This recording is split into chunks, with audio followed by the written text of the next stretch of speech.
What's going on, crime fighters? It is the night, and I'm here to bring to you a new segment. Not really necessarily a segment, it's something I wanted to try out and something I really had an opinion on, and I wanted to share with you guys my top 10 trailers of the year so far. So, I'm going to do from 10 to 1 in my exact order, and I will be explaining what exactly and why I love these trailers so much. Alright? So, here we go. Coming in at number 10 is Detroit.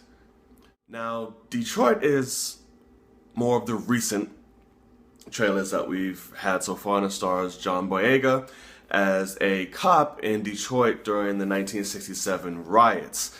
And now the trailer looks very gripping, it looks very intense, and it really helps put a perspective on, how the time was back then and how we're struggling to in the trailer they described as being a black man, and it was a very, very rough time in a cause city, one of the most historically, damaging as far as this property that there could be.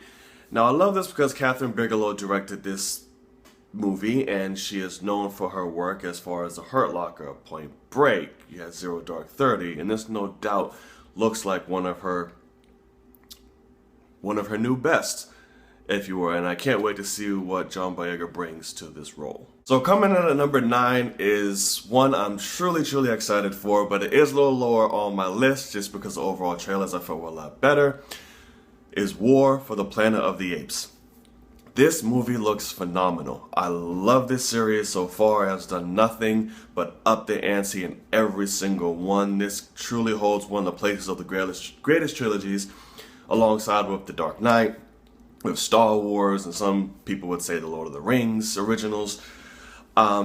This movie is again directed by Matt Reeves, who brings just the scope of this film is amazing, and just with the addition of Woody Harrelson, and of course the brilliantly performed motion capture by Andy Serkis as well. This film actually looks like it's going to deliver on the promise that this whole series has been building up to. We're finally going to see this war and Caesar just be an incredible badass and just pulling out all the stops. Cinematography is beautiful, the action, the set pieces look amazing, and I can't wait to see what is in store when it comes out later this year. Not even later this year, a couple of months. But I'm very excited to see how this series is going, or at least this trilogy will end.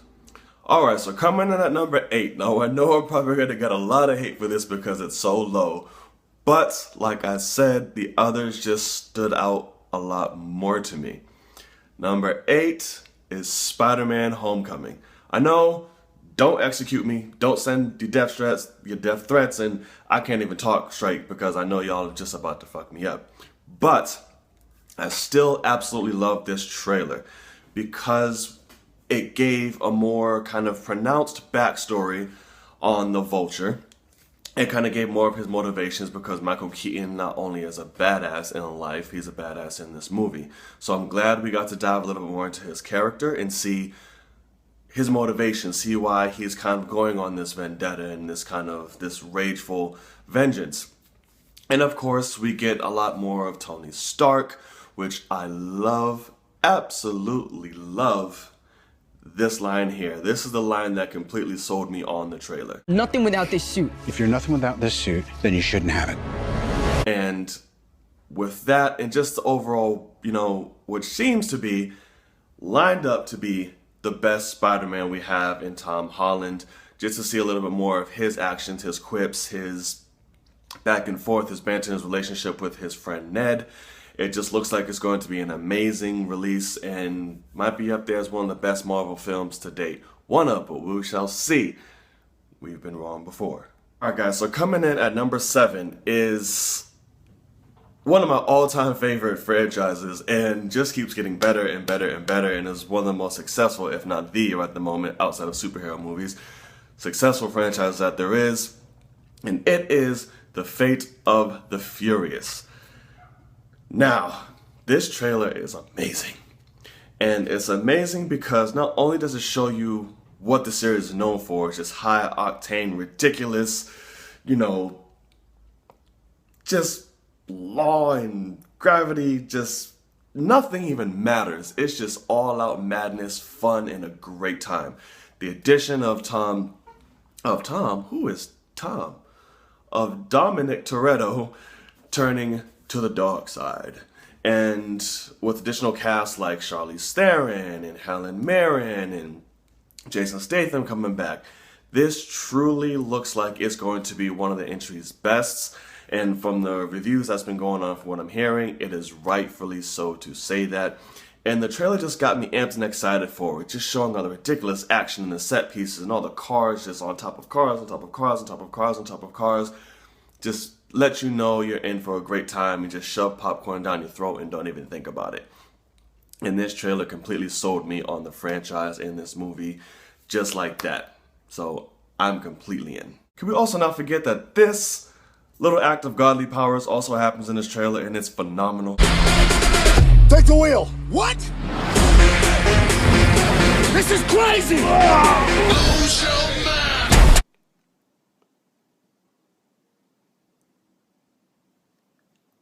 So rolling in at number 6 is a trailer where its films and previous trailers are known for having great music. And this latest trailer only further, justifies that claim, and it is the Guardians of the Galaxy Volume 2 trailer.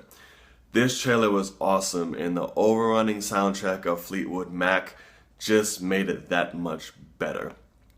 This trailer showed all the fun on what made the first Guardians a classic, what made the first Guardians so successful. This only just takes that and just magnifies it up by 20.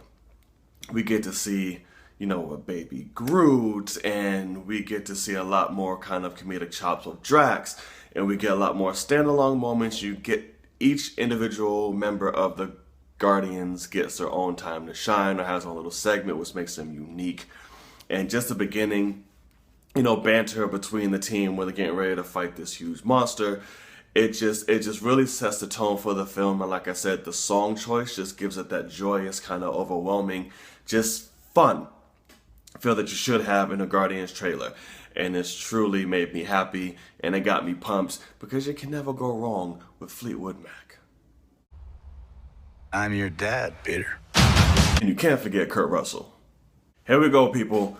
The top 5. Now, coming in at number 5, it's funny because it's just released today.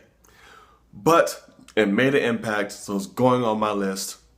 At the top 5 is Star Wars: The Last Jedi. Now, as you all know, they just released this at Star Wars Celebration. This trailer is just so many questions, filled with beautiful imagery, pieces of the action. We get more backstory and, for his Rey's journey. We finally get to see Luke, and he's breaking our hearts because he's talking some side shit about all the Jedi just having to end. It's time for the Jedi to end. See? That shit. You already know that's going to cause so much controversy and speculation. I was freaking out after I watched, what does it mean? How can you do this to us? What do you mean, Luke? Bring the galaxy together. We don't know what's going on, man. We see brief glimpses of Finn and Poe, BB-8. We see Leia. Lord, we see Leia. And it was just a beautiful trailer to me. The music was I love the score. The last, title shot with the music in the background was absolutely beautiful to me.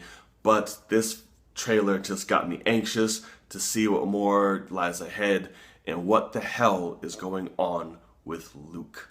Alright, so coming in at number 4 is the Justice League. Now, this is one of my most anticipated films of the year, and this trailer definitely didn't hold anything back. One word, Aquaman. That dude stole the show. There's going to be no more jokes about him. He is going to be one of the most standout performances in the film, and this trailer just signifies that. You definitely see the tone shift from BVS, which I like. They addressed that early on. Batman, Ben Affleck is still rocking it out. You see the humor within him. You see the relationship between him and the Flash. You get to see parademons. Parademons! You finally see him on screen, other than a 2-second shot. And it was just really good to see the team, no pun intended, come together. If you saw the trailer, you know why I say that. It was a great song choice for that. And just the visuals, you see the action. Of course, not all the CGI was done yet. Everyone was like, oh my God. It was a great trailer, well put together. Aquaman is going to be something to definitely look out for. This truly capitalized on the scope and captured the scope fully of the film. And it was just a beautiful thing to see in Batman. Come on now. Rounding out top 3 is Thor Ragnarok. I am absolutely obsessed with this trailer. This brought me on a whole retro psychedelic 80s throwback vintage good time. It was absolutely amazing. Taika Waititi has just cut together a trailer that hands down is one of my favorite of all time. Just the coloring, the palette, the comedic timing, the chops of Chris Hemsworth, and just to see all the visuals and the whole matchup between trailer and music was spot on. I love when a trailer can synchronize things like that. It just gives me all the feels. Cate Blanchett as Hela, not only is she fine, she looks amazing. And to talk about synchronizing music and, action shots, this shot right here. Well, it's a long story. It sent chills, and it was just like, that is awesome the way that they did that. It lets you know that now, and the Hulk, you get to see Thor and the Hulk go at it. It is amazing, and that last little bit is just funny as all hell.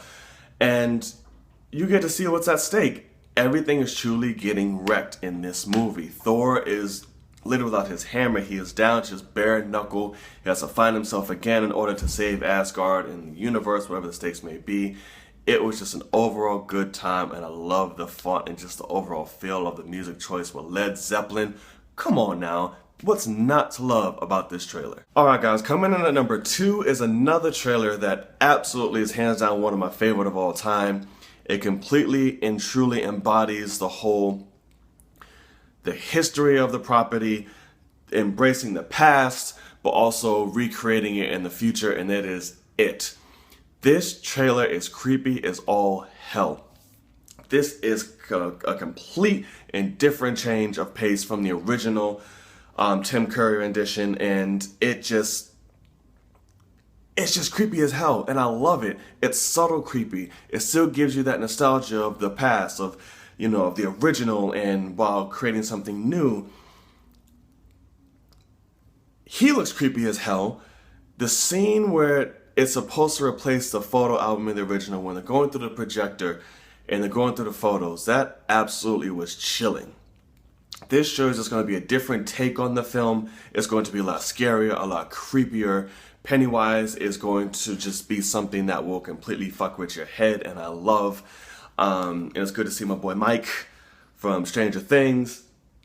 But I just love the turn of it, and at the end of the Will Float 2, it just creeped me out. I watched that trailer, I'd say about a good 10 times in a row when it first came out, and I still watch it. I still love watching people's reaction to it to this day. Hands down, one of my all-time favorite trailers, and a lot of people trying to figure out what does he sound like? When you can hear him in the trailer, if you really, really pay attention. Listen up, listen carefully. We all float down here. See, that sonbitch is masked underneath that little kid's voice. You really have to listen to it, you'll miss it. But I love this trailer. I'm actually probably going to watch it after I finish recording this 5 other times, but not as much as my number 1.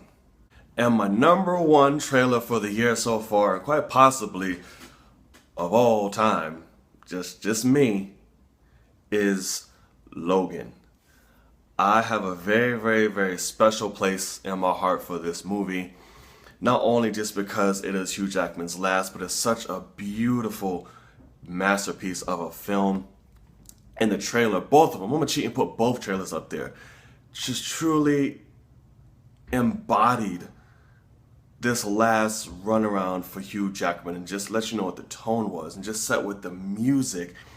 Everything just was just so well done and put together. Even with the gore and the brutality of it all, it still was just one beautiful, fluid trailer. You got everything without it giving away anything. The smallest little thing. It's such a simple premise, but yet you watch the trailer, you're still intrigued and you want to know more, and the film truly gave you more. You saw the powerhouse of performances with Hugh Jackman and Patrick Stewart. You get to see Daphne Keene's X-23, Laura, in full swing in that trailer. It was just magnificent, and the trailers moved me, it intrigued me, it got me excited, it got me sad, it got me happy. It got me everything, and it truly did what a trailer was meant to do. Guys, those are my picks, sorry. Got caught up. Those are my picks for the top 10 trailers of the year so far. Let me know what you guys think. Sound off in the comments below to let me know what your top 10 are. If you even have that many, maybe top 5 or top 3, let me know in the discussion. Peace.